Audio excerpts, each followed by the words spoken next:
पहले शमूएल किताब 12 अध्याय 21 वचन, और मत मुड़ना, नहीं तो ऐसी व्यर्थ वस्तुओं के पीछे चलने लगोगे जिनसे ना कुछ लाभ पहुंचेगा और ना कुछ छुटकारा हो सकता है, क्योंकि वो सब व्यर्थ ही है। Praise God. पढ़े गए बच्चे को मालिक आशीष करे। वहां से ना मुड़ना, ऊपर शमूएल परमेश्वर के लोगों से, मतलब इस्राएल से बातें करता है। अब कहता है तुम लोग, अब तुमने गलती तो कर लिया राजा मांग कर, लेकिन अब तुम्हारे लिए यही का लाभदायक बात है कि जिंदगी भर मुड़ना नहीं है। प्रभु से, परमेश्वर की तालीम से यदि मुड़ गए तो वैसी व्यर्थ वस्तुओं के पीछे लग जाओगे जिससे कुछ छुटकारा नहीं है, कुछ लाभ नहीं है। लिखा गया है व्यर्थ वस्तुओं से, व्यर्थ वस्तुओं के चीजें जिससे कुछ भी छुटकारा नहीं है। बहुत से लोग ऐसी वस्तुओं के पीछे लगे हुए हैं, बहुत से लोग ऐसी चीजों के पीछे लगे हुए हैं जिससे कुछ छुटकारा नहीं है, जिससे कुछ लाभ नहीं है।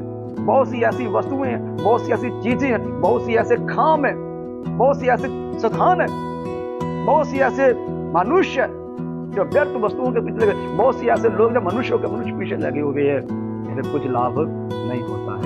इसलिए मुझे और आपको व्यर्थ वस्तुओं के पीछे लगना जिससे कुछ लाभ ना हो, लाभ वाला काम, लाभ वाला कार्य हमें करना चाहिए। प्रार्थना से लाभ होता है, ज्ञान रखने से लाभ होता है, परमेश्वर का वचन पढ़ने से लाभ होता है, उपवास प्रार्थना से लाभ होता है, सर्विस में प्रभु की उपस्थिति में जाने से लाभ होता है, उसकी उपस्थिति में रहने से हम मुझे और आपको लाभ होता है, उसकी हजूरी में रहने में, उसकी उपस्थिति में बने रहने मुझे और आपको लाभ होता है। हम व्यर्थ वस्तुओं के पीछे नहीं लगते, जब उसकी उपस्थिति में रहते हैं वह बुद्धि देता है जिस बुद्धि को मुझे और आपको चाहिए, और वह रास्ता दिखाता है, वह मार्ग दिखाता है जिस मार्ग पर मुझे और आपको चलना चाहिए। वह रास्ता व्यर्थ ना होगा, वह रास्ता जंगली कांटों वाला ना होगा, वह रास्ते में शैतान ना होगा, वह रास्ते में हार ना होगी, वह रास्ते में नुकसान ना होगा। शैतान वाली वस्तु में पंजे मारेंगी, लेकिन सर्वशक्तिमान की वस्तु इसी रास्ते में होगी।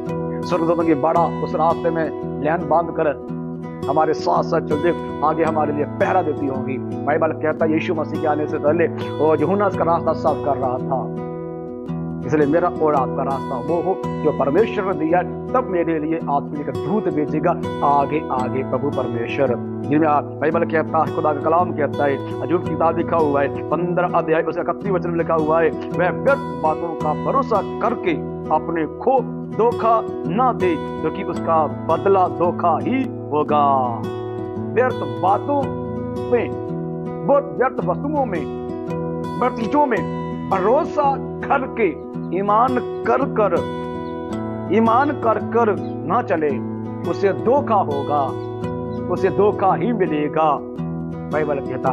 इसलिए मुझे और आपको वह कार्य करनी जो प्रभु चाहता है। बहुत बढ़िया लिखा अजूब किताब 15 में लिखा गया, वह व्यर्थ बातों का भरोसा करके अपने को धोखा ना दे, क्योंकि उसका बदला धोखा ही, उसका फल धोखा ही, उसका रिजल्ट धोखा ही होगा। उसकी व्यर्थ वस्तु पर भरोसा किया, फालतू चीजों पर भरोसा किया, ऐसी वस्तु पर भरोसा किया, ऐसी चीजों पर ईमान किया जो व्यर्थ है, ऐसी चीजों पर भरोसा कर बेटा जो फालतू है। इसलिए मुझे और आपको ऐसी वस्तु पर भरोसा करना चाहिए जिससे फल मिलता है, जिससे अजर मिलना है, जिससे परमेश्वर का फल मिलता है, जिस पर प्रभु मिलता है। इसलिए मुझे और आपको वह रास्ते की जरूरत है। मैं और आप वह रास्ता ढूंढे जिस रास्ते में सर्वशक्तिमान प्रभु है। वह रास्ता, बेशक वो रास्ता टाइट होगा। यीशु मसीह ने कहा खुले रास्ते पर भीड़ की भीड़ जा रही, टाइट रास्ते पे कम लोग हैं। बेशक वो रास्ता टाइट होगा, यीशु का रास्ता टाइट है, सच्चाई का रास्ता, ईमानदारी का, पवित्रता का, धार्मिकता का, लेकिन उसी में जीवन है, उसमें व्यर्थपन नहीं है, उसमें थोथा नहीं है, उसमें खालीपन नहीं है, उसमें भरपूरी है प्रभु, वो बस भी है प्रभु। इसलिए मुझे और आपको उस रास्ते की जरूरत है। घर